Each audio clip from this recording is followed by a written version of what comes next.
So here at Tracks and Cream, we don't just do glamping, we also do afternoon teas and events, and one of my favourite things to bake is good old-fashioned British scones. So we're going to show you exactly how to make them in this episode so you can bake along with me.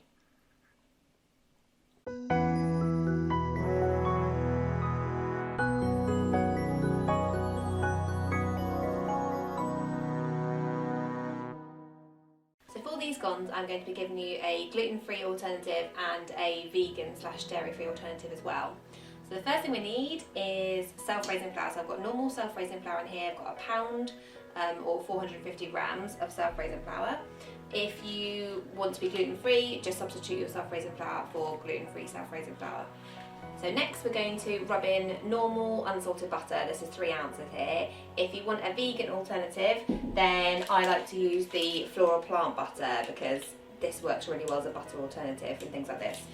So we're going to, I've softened it slightly in the microwave, so we're going to just chuck it in and rub it all in. So as you can see, it's quite nice and soft. So I'm just going to get my hands in and rub it until it resembles fine breadcrumbs. So now we've got our fine breadcrumbs, I'm going to add in 2 ounces just of normal caster sugar. So I'm just going to mix that in with the flour and butter. So have a look and see what it looks like now. It's just like really nice fine breadcrumbs, a bit like a crumble consistency.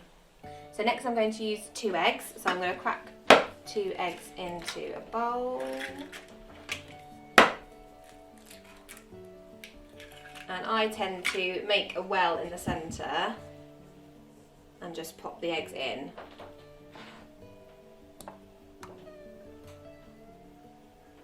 So now we come to the secret ingredient. It's not really secret, normally you'd put milk in with scones, but we are using buttermilk or an alternative of.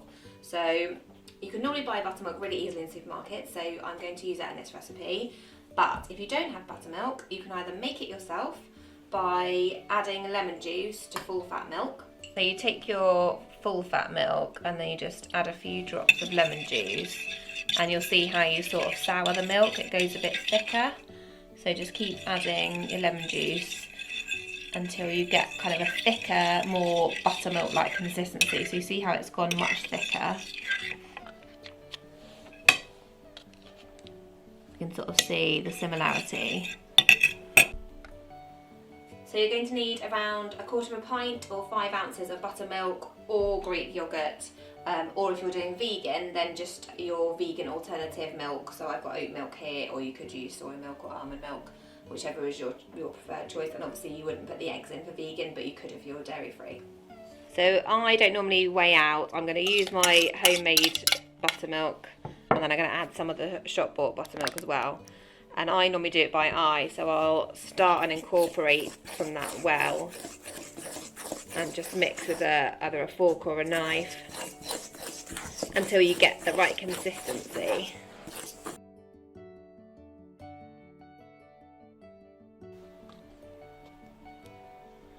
The secret is to have the mixture wetter than you would think, so you don't really want a really dry scone mixture. I'll show you the consistency in a second, but we want it on the wet side. Say that is about how I want it. So this part is where I always make a total mess.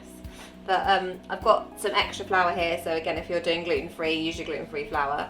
And then I'm just going to turn it out onto quite a well-floured board. I'm quite a messy person, so this always ends up really messy. And I don't ever roll it out. I don't ever use a rolling pin.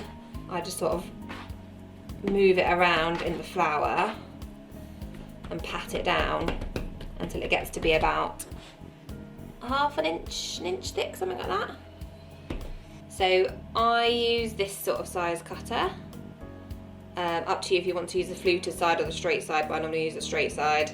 And then dunk that in quite a lot of flour. And then cut it out so it comes away and you get a scone sort of about this thick, about this size.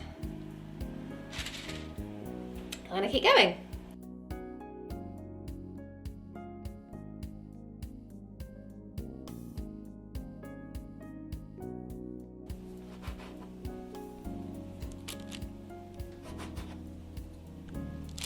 as you can see, I've got 13 and a bit extra for me there out of that batch.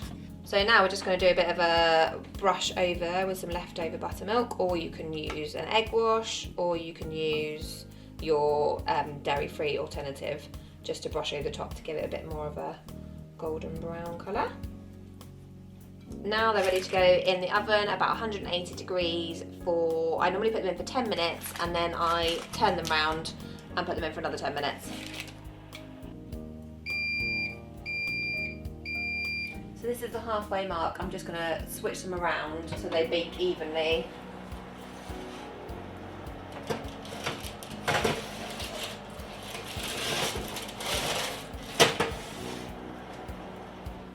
And put them on for another 10 minutes.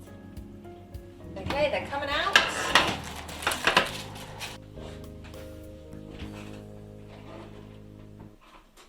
So here is the finished scone.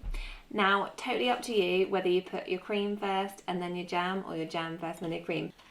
So you've got to have clotted cream, obviously, and my favourite jam is blackcurrant. The Devon way is to put the cream on first, and then a good dollop of jam.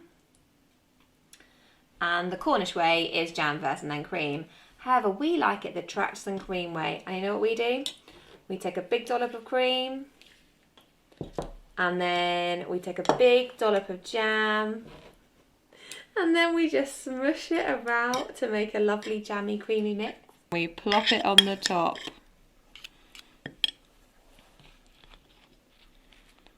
And that is the best way to eat a scone. Let us know in the comments below how you like to have your scones. This is definitely the best way.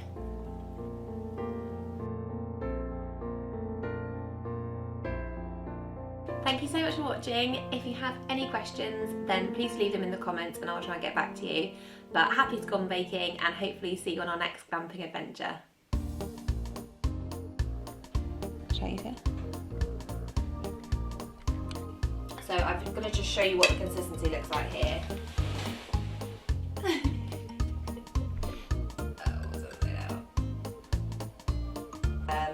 I've got, Sure. yeah. So I've just got normal unsalted butter here, 3 ounces of unsalted butter. Ah, God. Oh, yeah. So the Devon way is to put the cream first on. To put the cream on first. I don't know what it is.